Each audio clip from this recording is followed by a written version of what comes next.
جبوانو ایرج غریبی گیان آبرزو دری بینیه آبوانو ایرج غریبی گیان آبرزو دری بینیه خواب دی باکر میه و غریبی گیان سیر کوته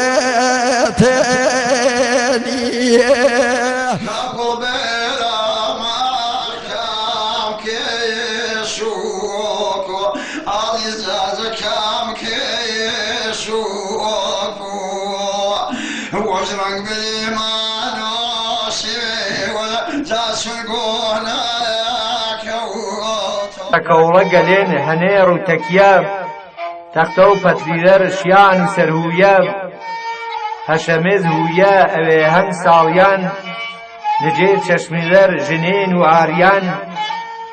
جان ونسنار هرسين بساران نير وسرز قواد وفايقلان سورة فيت فين دجنو پاولنگان قلاي شيران وويني هلوخان ئیدیم دێ وەزنا و جۆڵان دێ مەکان سەر و ماو چەنی دەگای فەقیەکان دەڵە مەرز و زۆم ئەسپەرێز ماوە دەشتە قەڵبێ چۆڵ جەرگمەشکاوە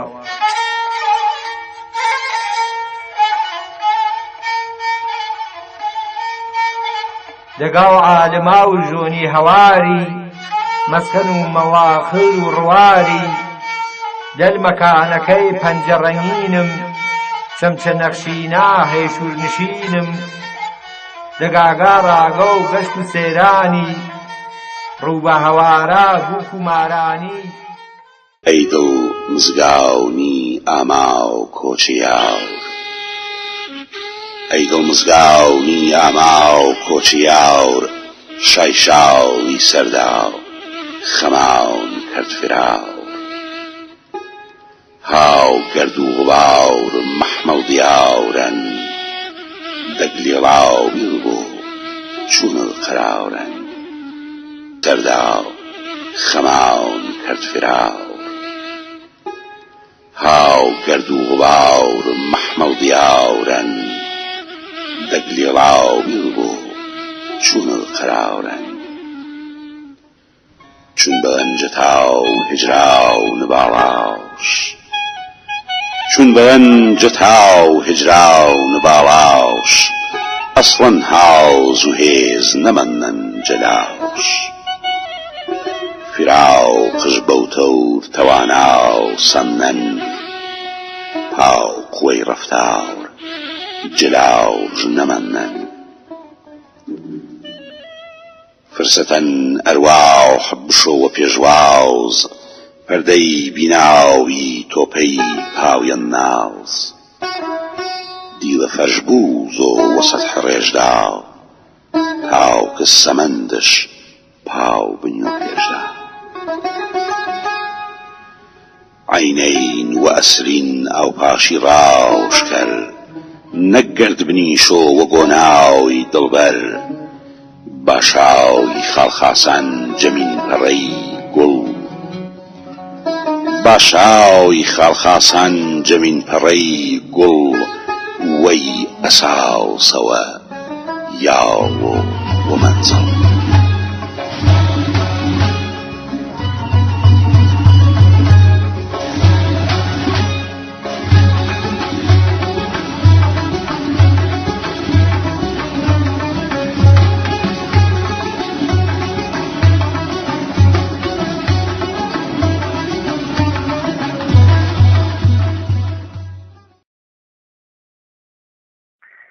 مامۆستا مەولەوی نامێش ئەو ڕەحیم کوڕ و مەڵڵا سەعیدی تاوگۆزی ئەژناسیا بە مەولەوی کورد نازنامێ شەعریەش مەعدوم مامۆستا مەولەوی دە ساڵ و 1806 جەعرابیەی مەسیحی وەراوەر چەنی ساڵ و 1221 کوچی جەدەگە و سەرشاتەی وارینی سەر باشوور و کوردستانی جەعڵێ بیەن مامۆستا مەولەوی دەرسپەنەکردەی دەرسیش خزمەت و تاتێشە نەبێن و پەی درێژەی وەنتێش ملۆپەی شار و پاوێ و دماتر ملۆ چۆڕ و چاگەیچە ملۆپەی شار و سنێ و جەمزگی وەزیریەنە بارومەکە و دەرزوەنتەی وەڵینیش بڕۆ دماتر ملۆپەی شار و بانێ و چاگەیچەوە مێرەوە هەڵەبجە لاو مەڵا سدێقی تەوێڵەی و شێخ عەبدوڵڵا و خەرپانی قۆناغەکە و دماو بەدمە و وەنتەی پەسارنە و گێڵەوە پەی جوانڕۆی و میاوە خزمەت و مامۆستا محەممەدی قازی پەیجار و دووهەمی سەردەم و دەسەڵاتداری ڕزا قولیخانی والی ئەردەڵانی ملۆ پەی شار و سنێ و جەمزگی دارولئەحسانی بڕێوتەر جە دەرسەکەش فێر و تەمامنە و دۆبارە ملۆرە شار و سلێمانی و میاوە قزمەت و مامۆستا عەبدوڕەحمانی نۆتشی یۆجە یەکەمین مفتیەکە و شار و سلێمانی و مفتی مزگی مەڵکەنی و چاگەیچە بە یەکجاری ئیجازە و مەلایەتی هۆرگێرۆ بەرهەمەکەی مامۆستا مەولەوی جگەجە دیوانە شێعرەکەیش شارەشە پەنەکردنی کتێبی کوردی بە شێعر جەبارە و عەقیدە و بیر و باوەڕیەوە دوو عەقیدەی مەرزیە سێ ئەلفەوائح بە زمانی فارسی ناملکێ و جەبارە و سەلمنێ و دروسی پەیوەندیەوە کتێبێ و بە شێعری عەرەبی ڕەزەز بە نامۆ ئەلفەزیلەی زوبدەی عەقیدە مەنشەئات تەوەسڵنامە و چن ناملکێ و چن پەخشانە شێعرێ و تەر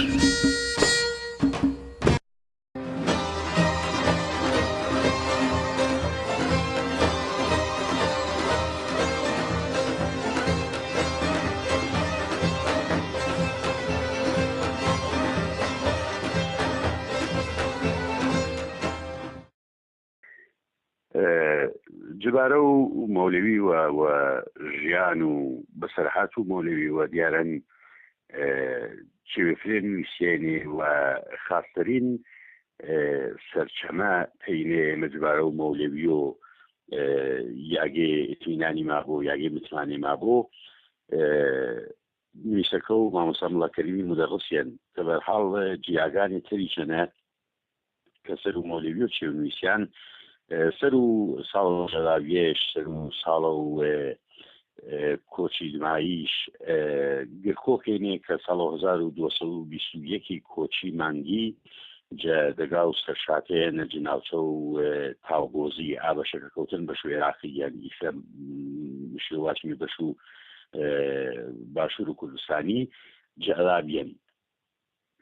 هەر بە زاڕۆڵەیی خیانە و پاتێش باشاکردن ئامینی دەگا و بێژاوەی جەنزیکی هەڵەبجێنە لەو تاتێش و کتێبە وزەڵەکەی ئاوەختیشە وەلینێ و دمانێکێتر هەر بە پاو دابوونەریت و بە پاو ئوسول و ئاوەختیە کە باو بێندێ فەقیەکان و کوردەواریەنە دەستکردن بە گێڵایی فرەیە گێلوان پەیوەنەی دیارە چا سەردمەنە و چاوەختەنە مەبەستنیا وەنەکەی نەوێن چانەیەکە فەقی گەڵێنێ بە دەگا و شارەکانی کوردەواریەرە وەروانەیە بێن بەرحاڵ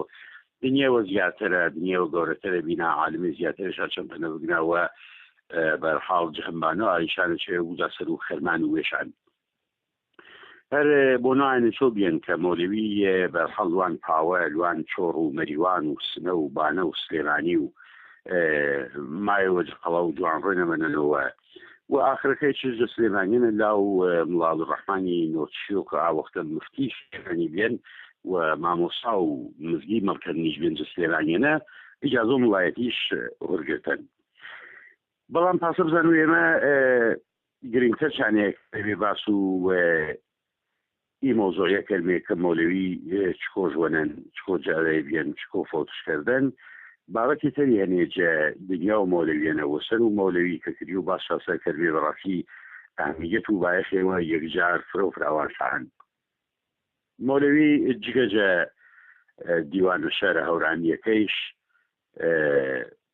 یەک کتێبێتەرشەنێ بە نامێ ئەلفەزیلەی کە بە عەرەبیەن ئەلفەوائح بە فارسیەن و عەقیدەی مەرزیە کە بە کوردی و باوەچم زاراوەی جافیەن دیارەنجە کتێوەکانی تەرشەنە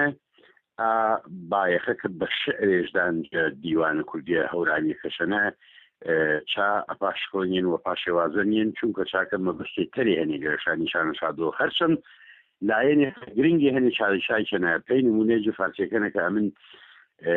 وەنەنەوە هەم فارسیەکە و هەم کوردیەکەش ئەنەکە بەزارەوەی جافی میسەنش بڕێ بابەتێژ نەچەنە کە ئێمە نمونێمان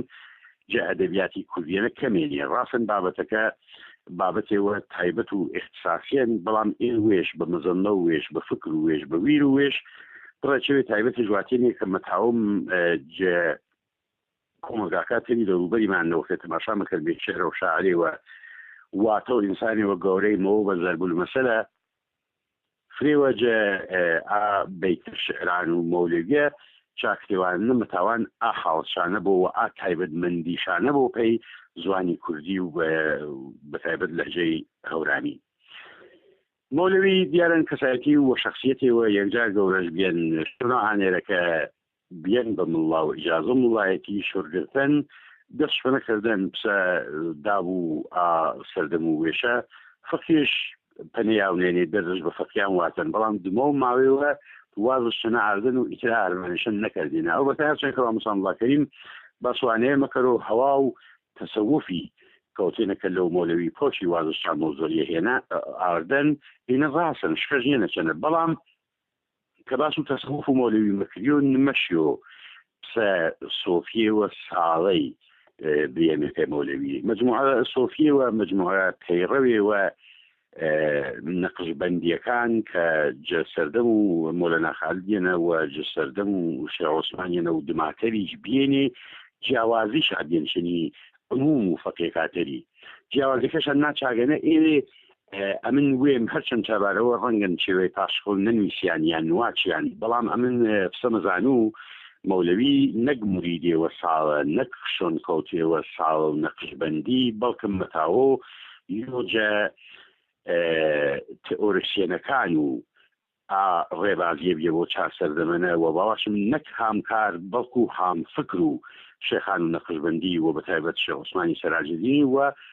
دمۆ ئالیشانیش تا ئانیشانەکە مەولەوی چەمپەنە کەوتێنێ و سەردەم وایەنە بێنێ مەولەوی پسە ئینسانیوە باوەڕپنەکردیای پسە ئینسانیوە بە توانای پسە ئینسانیوە دەمڕاستی فرە وەختا جسەرف و دەسەڵاتدارانەوە یا جسەرف و لەنی مەبەستم دەسەڵاتداری سیاسیە یا حاکمی وەخت و ئامەندەخانە کە مەولەوی شاچەنە ژیوانی یا جسەرف و شێخەکانەوە یا جسەرف و ئینسانە بەناوبانگەکانەوە پێی پسە دەمڕاستی پێی چارەسەرکردە و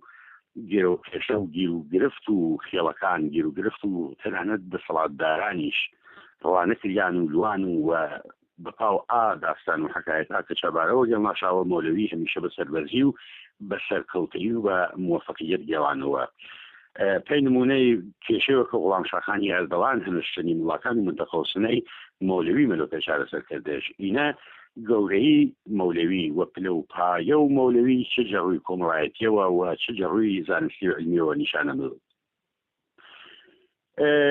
جوانکاری مەولەوی جوانکاریەکە کردێنێژی دیوانەکەشنە بەڕاستی بێوێنێنێ و مەولەوی هامتا و هامتراز و هیچ شاعرێوە تەری نیەن جە کوردەواریەنە بەڕاستی ئینە ئەمن نەختەنیا ڕەیە وێم نەختەنیا نەزەرە وێم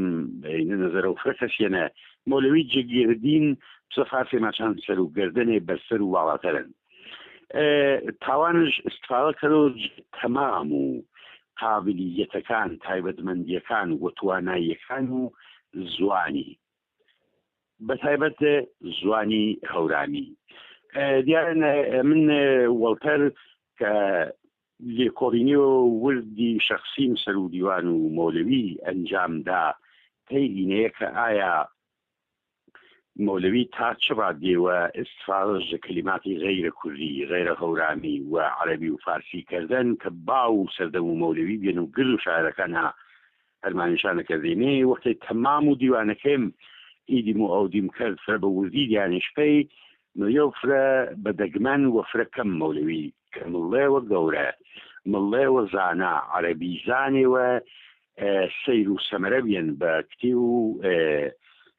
الفەزیلەکەی شەرە دیارن ئانی کە عەرەبیزانینێ بەرحاڵ ئێعتراف مەکەرانپانەیە کە عەرەبیزانەکەش نینجا حەدەنە پا حاڵۆ مۆلەوی کەمتر جە کەلیماتی وجه عباراتی عربی و غیر کوردی استفادەش کردن البته ڕاستن اینە وێژی وجه خصوصیات و تایبەتمەندیەکان و زوانی هەورامیان بەڵام مهمی دەنە مۆلەوی ئامڵا گەورە ئا عەرەبی زانە عالمە گەورە هەر ئا ڕاو ڕێباسەگرتن و لاژ دەڵانچەنە شفرە بە کەمی و فرە بە دەگمەن کەلیماتی عەربی و عباراتی عەربی جە کەلام و مۆلەویانە ئێمە مەبینێ بجورێەوە متاوم واشم ئێمە هەچەند دەورانی مۆلەوی تقریبا ئاخر و ئۆخر و دەسەڵاتی زوانی هەورانیان جە ئەدەبیاتن یا دەسەڵاتی ئەدەبی زوانی هەورانیان بەڵام مۆلەوی یاونابێژ ئەوج و وەجە ئەوجەنە زوانی هەورامی یا ئازاراوە ئیتر وردە وردە باوژە منتەقەکانی ترەنەوە و هەر مەحدود بیوە بە منتەقە و هەورامانی کە ئیسە وینمێ بەداخەوە مشوانەیەواچ و منتەقە و هەرامانی شەنە کەمتر هەر سەرنجزمەریۆکەنەوە کەمتر هەرمانە شەنەکەیۆکەینە بە هەرحاڵ بۆشاییەوە گەورە وەشتەرەوە نەکرد پێی ئێمەی هەورانی بەس پێی ئێمەی کوردی یعنی پێی گردی ما پێی گرد و کوردستانی و کوردەواری و زوانی کوردی سەر و مۆلەوی بەرحاڵ ئەمن پسەمە زانونە مشو سەر و ئالایەنانە زیاتر هەرمانەکردی و زیاتر قسەی کردیەوە ئەگینا ئەگەر بێمێ داخل و وردەکاریەکان و ژیان و مۆلەوی بێمێ و شێوە و هرز و کەوت و هرزاوەرنشت و مۆلەوی چەنی خەڵکی جۆر بە جۆری کەچنی هەر کەسی بەپاو پلە و ڕەتبە و وێش بەپاو عەقڵ و وێش بەپاو توانا و وێرۆکردە و وێش و زوکەوتشکردن و داستانی فرێنێکی بارەوە و گەڕێنەوە پێمان و تبیعەتەن گردێمان ئینیمانە ئەژنەویێنێ ئەوەختە بابەتێوەتەری چش کە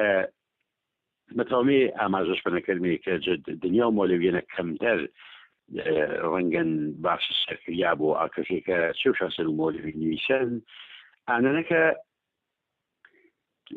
تاوانش ئا کەلیماتی وەختە مۆرۆن لێ شعرەکەش قاڵبێەوە خۆماڕی لیباسێەوە خۆماڕی شاکەرەوە وەر کە ئینە یاگەی هانێنە ئێمە وردێ بێنەوە سەرشەوە کە بزانم مۆلەوی بە شش قۆشەیەوە کردنش چونکە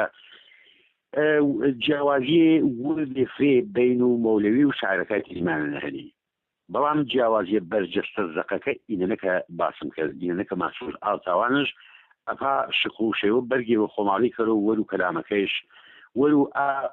فکریە وەر و ئا ویریە کە متەن شە سەر و کاغەزی و ئەودن سەر و کوخامەکەش کە بەڕاستی یاگەی سەرنجێنەوە ئێمە بەداخەوە تایسەکارێەوە پاشق و شێوەمانە سەر و مۆلەوی هەرچەند پێی شارەکاتەریشمان پێی ئینسانە گەورەکاتەریشمان عالم و زانەکاتەریشمان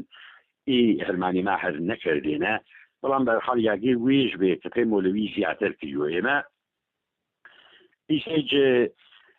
چیلا و چۆلا شەریەوە مۆلەوی جە کتێبێوەنە جە مەقالێوەنە جە وتارێوەنە چاپە کردو یادەم و کەسێەوە بژنەوە مێژ وینمێ ئەگەر چوار بەیتێ شعر مەولەوی هەریۆشان و یاگەێنە چاپکریا بۆ تەماشاشکردنێ پسەیوی نێنێ گیرگرت تێشاهەنی و وردەکاریە هەنێکە ئاکەسەیەکە نوویسین ڕەنگە نشت باش کردێ بۆ ڕەنگەن بە ئەن قەس دەستکاریش کردێ بۆ کە ئێمە مەشیا پێی ساقۆکردە و دیوان و مۆلەوی و دیوان و شارەکانی تریمان ڕاو ڕێوە علمیەی ئوسولیما پێدا کردی بیا و ئاهەرمانیما کردی بیا و ئیسە ئێمە یەک نوسخەی شۆستە و ڕۆفتەی ڕێکوپێکی کامڵ و مۆلەویمان وەر و دەستی و بیا کە بتاوە میاتمادشانە کردمی واچمەینە دیوان و مۆلەویێن و ئینە شارەکەی مۆلەویێنی ئەمن فرە وەختێ ئەگەر گیر کرد و یا منورە پێی بە معنا و شعرێوە مۆلەوی یا پێی مەفهوم و شعرێوە مۆلەوی حتما سەرمەوە و دیوانەکە و مەڵا عەبدولکەریمی مدەڕسی و بەڕاستی ساڵهای ساڵن کە مۆلەویوانەوە ئا دیوانە یارمەتی دەرن پێ من یارمەتی دەرن و فرە لکە کۆری هەنی کە ڕۆژاوە پێم بڵام ئینە پا معنەی نییەنە کە ئا شەرحی و ئا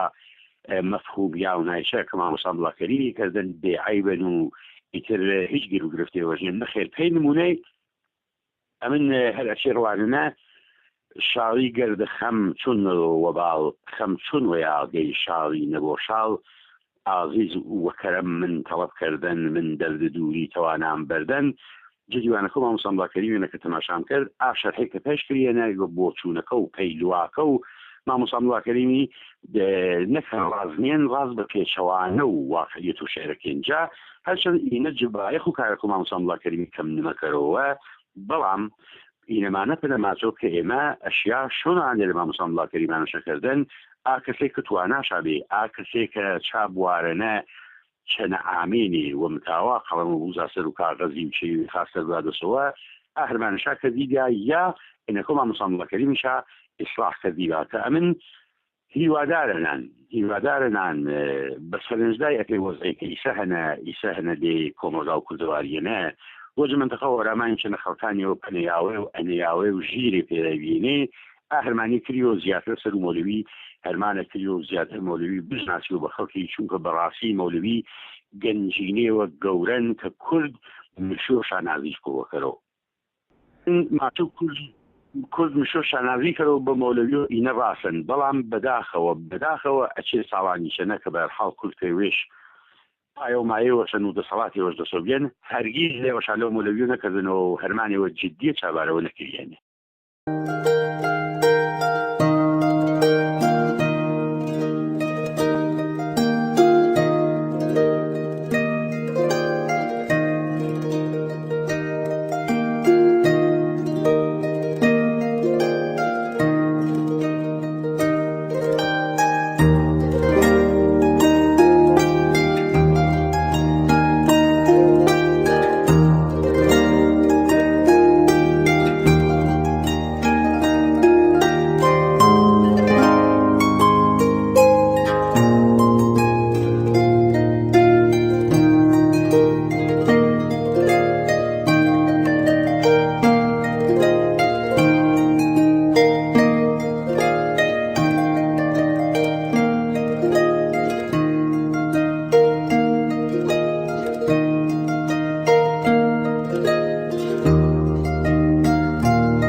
تەختەی مۆبەڵتاوش نەجاور دڵتەنگ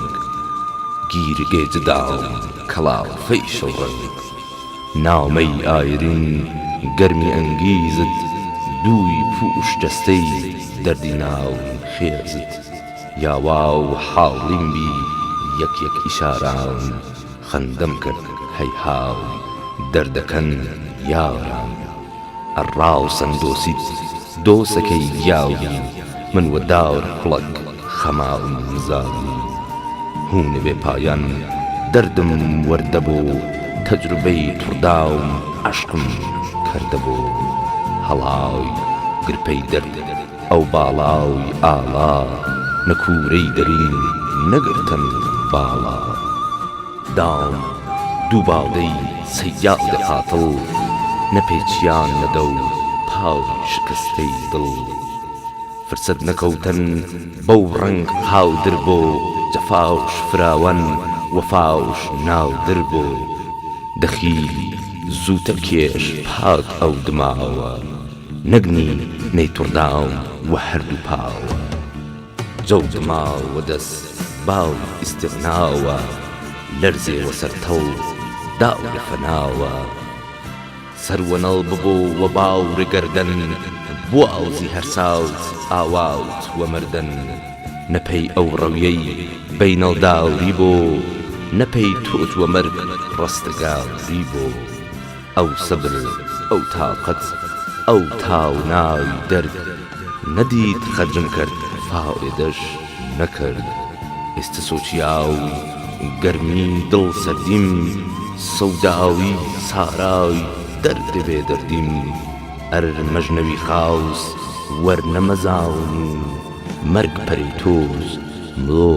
نەزاون مەرگ پەرەی تۆز مڵۆ نەزاون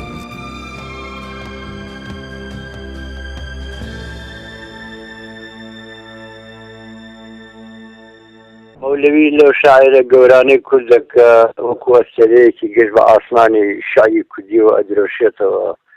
ساڵ 1960 میلادی لە گوندی سەرساتەی ناوچەی تاوگۆزی لە دایک شاعرێتێکی بەڕاستی یعنی ئەوە چەند کتێبی لەسەر نووسراوە هێشتا ئەوەندە بەرزە زیاتر لەوە هەڵەگرێتێکێک لەو بابەتانەی من نووسیبووم بۆ شێوە بەراوردێکی ئەو قوتابخانە سروشتەی ئەوروپایە کە ئیمیل زۆلا دایمەزراندووە لەگەڵ ئەوەی کە مەولەوی چەند شعری جوانی بۆ هەر شار وەرزەکەی ساڵ بۆ سروشتی کوردستان و لاپاڵ و کەژوکێ و نزار و تاگۆ و هەموو شوێنە خۆشەکان وتووە بەراوردێکم کردووە ئەوان دیارە بە بەرنامەی خۆیان ئەوروپیەکان بەرنامە ڕێژیان کردووە لەسەرەوەی ئەو کارە بکەن چۆن بایەخ بە سروشت بن و چۆن سروشت بخەنە ناو شارەوە بەڵام مەولەوی بۆ خۆمانە زانین لە سەردەمێکە بەرنامەی دانەناوە بۆ وەرخۆی عاشقی خستی کوردستان و دیمەنە جوانەکانی کوردستان بووە بە کوێستان و بە گەرمیانیەوە لەوانشی تێپەڕاندووە ئەو کەسێک کە ئەو قوتابخانەی ناتۆرالیزمە کە بە ئیسلاحە مەقیوای پێڵەن ئێمە پێڵێن سروشت خواز ئیمێل زۆلا دایمەزراندووە لەگەڵ دەستەیە لە هاوڕێکانیا بەڵام ئەو دەست پێشخەریکیا کردووە چەند خاڵێکیاندا ڕشتووە بۆ ئەوەی کە چی بکەن لە ناو ئەدەبیاتە یەکێک لەو خاڵانە ئەوەیە کەڵەن ئەبێ سروشت بخێتە ناو شعر و ئەدەبیاتەوە خۆ ئێمە لە ئەدەبی کوردیا بەر لە مەولەویش ئەسەلا بێسارانیمان هەیە نزیک بە سەدەیەک پێش مەولەوی زیاتر ژینەوە ئەوی زۆر جوان سروشتی کوردستانی کردوێتە ناو خستۆتە ناو شەڕەکانیەوە بەڵام مەولەوی هونەرمەندانەتر زۆر هونەرمەندانەتر دەستی بۆ بردووە یانی ئەگەر بەراوردێکی ئەدەبی یان ڕێکوپێک بکەی لە نێوان بێسارانی مەولەویە ئەوە تای ترازۆکەی مەولەوی سەنگین دەرەچێت چونکە هونەرەکرد لە لای ئەم زۆر بەرجەستەتر بووە تاوکونە لە لای بێسارانی ئیتر من هاتووم کۆمەڵی خاڵم لە ئەو بەرنامە ڕێژەی ئەوروپا هێناوە لەگەڵ ئەوانەی مەولەویە بەراوردم کردووە کە ئیمێل زۆلا لە سەردەمی مەولەویە ژیاوە بەڵام نزیکی بڵێن تەمەنیان جیاواز 25 ساڵێک بڵێن مەولەوی لە ئیمێرزۆلا گەورەترە یا 35 ساڵێک وازانم لەو گەورەترە بەڵام معنای وایە بەر لەوەی ئەم وەختە پەیوەندی نەبووە یعنی وەکو ئێستا کەناڵی ئاسمانی نەبووە مۆبایل نەبووە هیچ شتێک لە کایان نەبووە ئەوانە قوتابخانەیان دامەزرانەوە مەولەوی لەوانی وەرنەگرتووە لاسایی ئەوانی نەکردێتەوە وەکو ئێستا کۆمەڵە شاعیر لاسایی قوتابخانە ئەدەبیەکانی ئەوروپیەکەنەوە لە ڕێگەی خوێندنەوە و لە ڕێگەی وەرگێڕانەوە و لە ڕێگەی کەناڵی ئاسمانی ئەوانەوە بەڵام مەولەوی بەبێ ئاگا لەوەی ئەویان کردووە ئەم وەکوتم تەمەنیشی لەوان بەرزترە پێشتر دەستی بۆ بردو من نمونەی شارم هێناوەتەوە 10 شەهر مەولەوی بە هەورامی وتوێتی خەڵکی کۆیە و هەولێر و مەسەلا بادینان و ئەوانە تێناگەن ئەبێت لە خوارەوە بیکەین بە ئەم لەهجە شێوە ئیستانداردێک کە ئەمانە اینجا خاڵەکانە بکرێنەوە نمونەی تیان لەسەر بێنێتەوە بەڵام زۆر پڕم کردێتەوە وەکو نووسیمە بە کوردی و بە کوردی مەبەستی خۆمم گەیانووە ئەگین بابەتەکە زۆر لەوە گرنگترە مەولەوی زۆر لەوە زیاتر هەڵەگرێت با ئەگەر تەمەند باقی بێەوە پرۆژێک کتێبەکەم تەواوەکەم چونکە بابەتەکانی تری ئەوەی کە لەوێ بڵاوم نەکرێتەوە لە لای خۆم ماون ئەو وەختە قدرەتی مەولەوی دەرەکەوێت بۆ هەموو لایەکمان کە چ توانایەکی هەبوو لە شارە لە شارە مەولەوی شاعیر هەڵەخەکانە یانی چەند ڕەهەندێکی هەیە لەلایەکەوە لە دەسەڵاتی کار و جوانی هەیە لە شعر هەیەی لە پەیوەندی کۆمەڵایەتیا هەیەی شعری نامەگوڕینەوەی هەیە شعری شیندێری و شیوەن و بۆ خێزانی یا بۆ دۆستێکی یا بۆ پڵانێکی هەیە شعری هەیە هەروە بۆ مناجات یعنی جگە لە تەسەوف بۆ لە خواپاڕانەوە یا وەسوزاتی پێغەمبەر ئەم یعنی شاعیرێکە پەش و بڵاو یەک ستایل نییە بەڵکو چەند جۆر ڕەهەندی تایە ئەوە بێ بە وردی بکرێت بەداخەوە کاتی خۆی مامۆستا مەلا عەبدولکەریمی مدەڕس کە دیوانەکەی کۆ کردێتەوە زۆربەی بەدەم وەریگرتەوە هەندێکی لە نووسە کۆنەکان لەبەرەوە تۆزێ ڕێزم حرمەتی گەورەمانەیە بۆ ئەو مامۆستا بەرزە بەڵام هەڵەی لە دەست دەرچووی ترەوەی دەسەڵاتی خۆی نەبوو لە پەنجاکانە کارێگەر وا هاتووە بەدەستەوە کردێتی بەڵام خۆ ئەگەر مامۆستا مەلا عەبدولکەریم ئەو دیوانەی چاپ نەکردایە ئەم هەموو بەرهەمەی تری بەدوان نەهات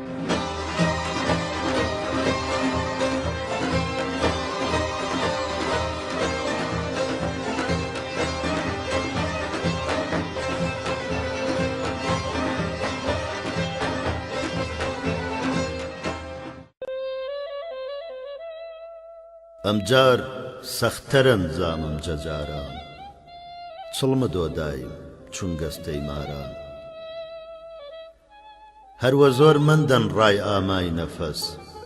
تای ڕیشەی تاقەت شیەنم جەدەس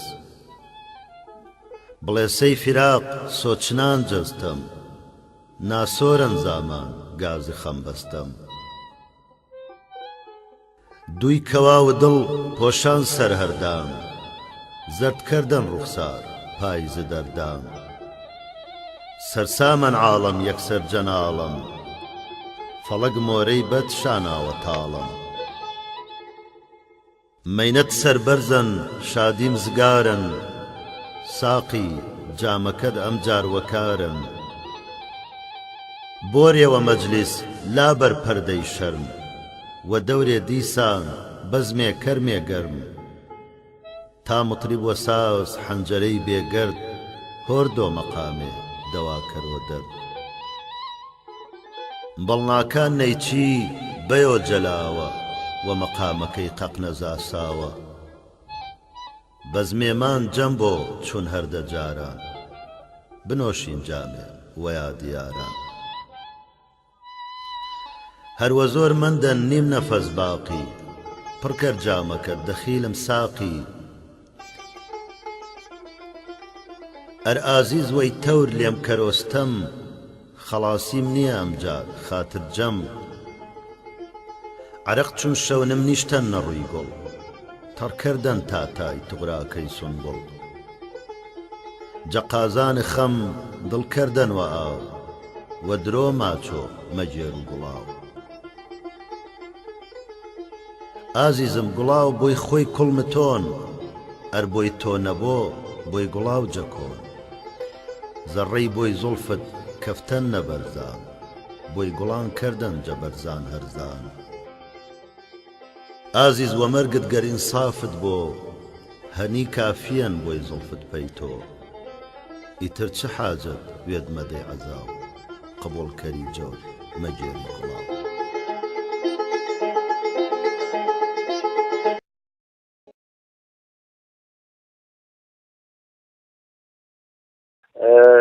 بەرحاڵ مەولەوی شاعرێکی پشوبڵاوە بەڵام لە هەمووشیانە قودرەتی خۆی تاقیە کاتەوە و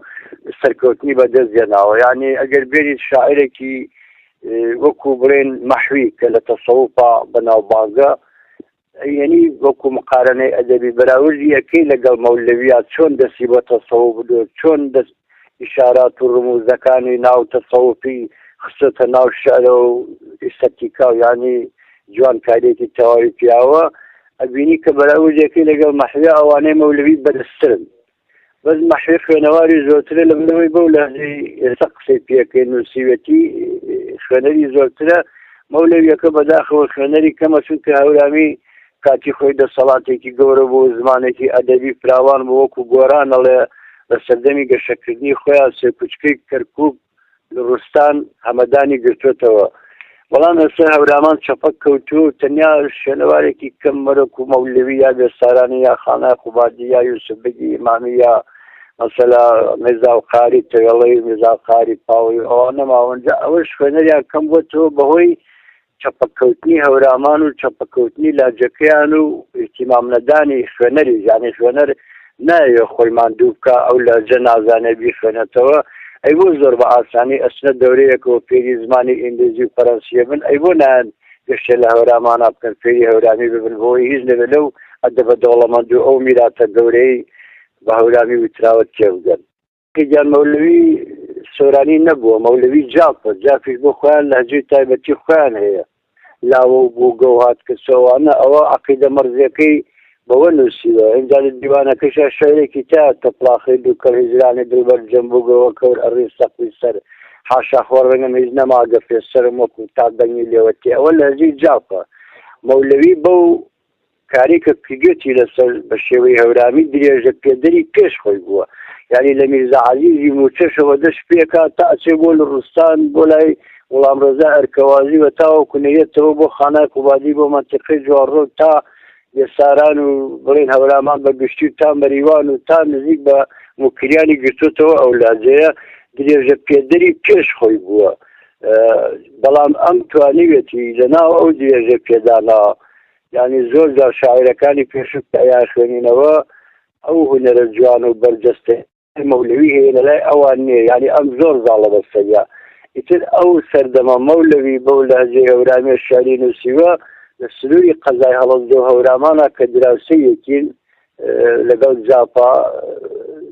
جاپی گەرمیانی پێسانیان کردو بە هەورامانە هاتو چۆن ینی لەهجەی هەورامی بۆ خەڵکی ئێمەی هەڵەبجە و مەنتیقەکە شتێکی نامۆن نییە زۆر ئاسانە ئەگەر تێشی نەگەڕێنێ زانین قسەی پێ بکەین بەڵام هەر غەریب نییە لە لامان وەکو کابرایەکی هەولێری یاکو کابرایەکی قەڵازێ و بڵێن شوێنێکی دوورتر کەرکووک ئەوە مەولەوی درێژە پێدەری ینی ئەو شاعرانەی بر لە خۆیەتی نەیویستووە ئەو لەهجە گەورەیەی کە وەکو گۆران وتێتی ئەو سێ کوچکەی کەرکووک هەورامائین لە هەمەدان لە ڕوستانی گرێتەوە بیشکێنێت ئەگەر خۆ لە سلێمانی شەژیاوە لە سلێمانی ئیجازەی مەلایەتی وەرگرتەوە ڕەفیق ئەحمەد پاشای بابان بۆ ڕەفیقی مەحوی بووە ئەیتوانی بەو لەهجە گەلێ بەڵام ئەو نەیویست ئەو ئامانەتە کەوتۆتە دەستی ئەو پشتاوپشت ئاراسێتی نەیویستوە بیشکێنێت و نەیهێڵێت بەڵام لە بینی بڵێن ئەم سۆرانەی کە ئێستا بڵێن مەڵبەندی هەولێر سلێمانی کەرکووک و ئەوانەگرێتەوە ئەمە تازە لە سەردەمی ژیانی مەولەویان نالی و تفاڵێکی کوردی و سالمی ساحب قران دروستە کرەگیل بەر لە ئەوان هیچ ئەدەبیاتێکی ترمان بەدەستەوە نیست ئەو لەهجەیە نووسابێ بەڵام ئەمەی مەولەوی شۆری پێوەتەوە بڵێن زاری هەورامی بەر لە مەولەوی بەدیان شاعری ترمانەیە کە بەو شێوە زارە شایان نووسێتەوە هەر یەکە و سەر بە تیرە و عەشیرەتێکی جیاوازی ناوجا بوون یا هەورامی بوون یا مەریوانی بوون یا خەڵکی ناوەندەش بوون یا خەڵکی بێڵەوار بوون یا خەڵکی لە ڕووسان و بڵێن تقریبان بۆ ئیلام و ئەوانە بوون ینی سەردەمێکە ئەو کاتێککە گۆران ئەوە باسەکات شێوە زمانێکی ئستانداردی وە لەو گۆشە پراوانەی کوردستانە مەلای جەباری خەڵکی کەرکووکە بۆ لەژێ شاری نووسیوەکە هەورامی نووسێتی فقط قاری هەمەوەن لەم لای کەرکووکەوە لە بینی کەرکووک و سلێمانیا میرزا عەزیزی موچەش گوندێکە لە بەردەمی هەمەدا ناوەکو مەسافەیەکی نزیک غوڵام ڕۆزار کەوازی پەیلیە لە خواری ئیلامەوە ئەژی ینی مەولەوی درێژە پێدەری ئەو ڕێبازەیە يدي قلاني بهار أغادي وفري قولني يدي قلاني بهار أغادي وفري قولني يغري رنجناي خلي ومش قولني يغري رنجناي خلي ومش قولني غريبان يا ديالي ذيوكو بيبكو غريب من انا وبريانا جيبتو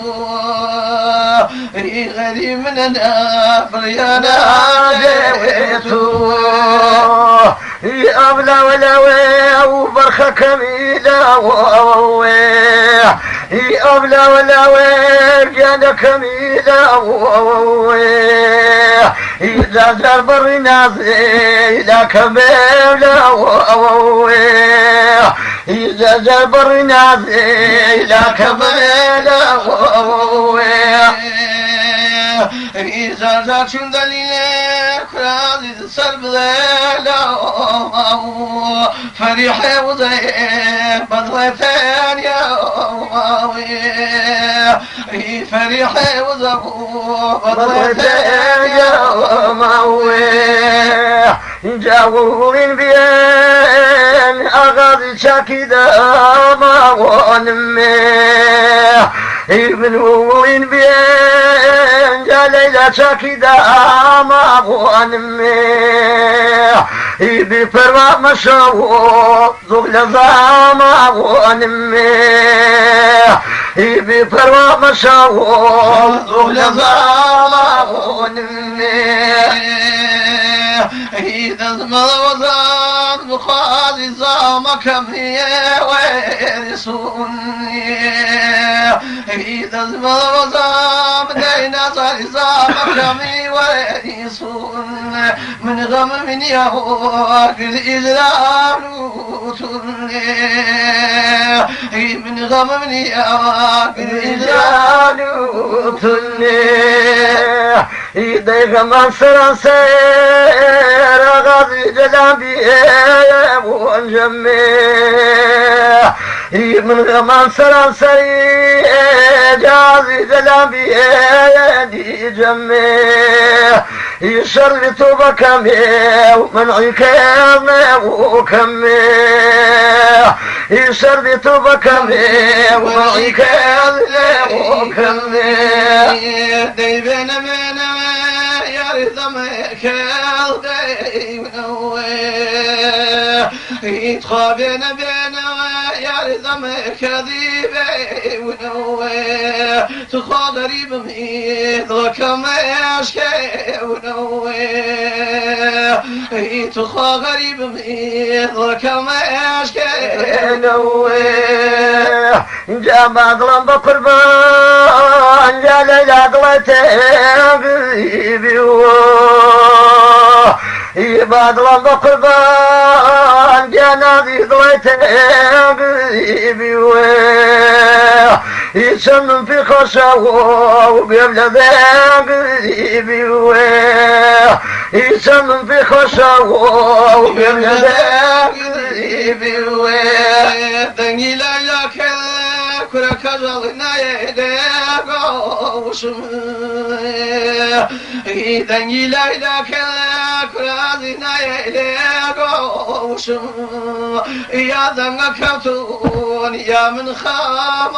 وشمي يا دنجا كتون يا من خام وشمي اینجا شوگاری پایی یا لیلا و نشکری و کاری این شوگاری پایی آغازی و نشکری و کاری ایگلرا و ما و نیده و داری ایگلرا و ما و نیده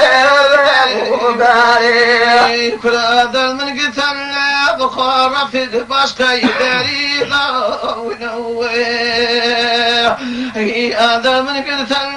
ديادي باشكا يداري ونوي لقماني حكيمي لسرقاري ونوي لقماني حكيمي لسرقاري ونوي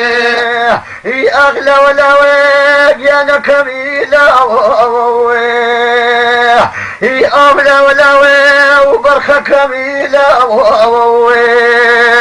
إذا زبرنا إلى كميلة إذا زبرنا إلى كميلة جبوان غريب كان أبرزو داري باني أبوان غريب كان أبرزو داري باني خوابدي باكر مي وغريب كان سيدك وتاني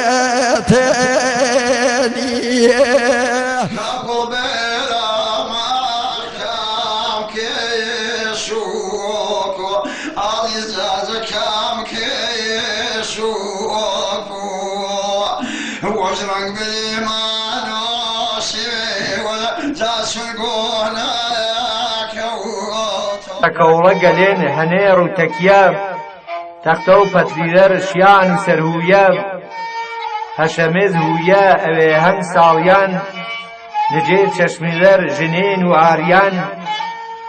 ژان و نەسەنار هەرچین بێساران نیەر و سەرڕێز گواد و پایگەلان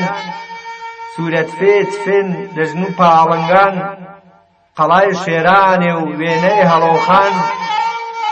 ئیدیم دێوەزنا و جۆڵان دێمەکان سەر و ماو چەنی دەگای فەقیەکان دەڵە مەرز و زۆم ئەسپەرێز ماوە دەشتە قەڵبێ چۆڵ جەرگمەشکاوە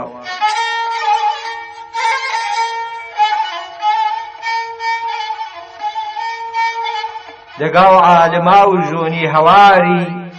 مەسکەن و مەواخر و ڕواری دەل مەکانەکەی پەنجەڕەنگینم چەمچە نەخشینا هێشور نشینم دەگاگا ڕاگە و گەشت و سێرانی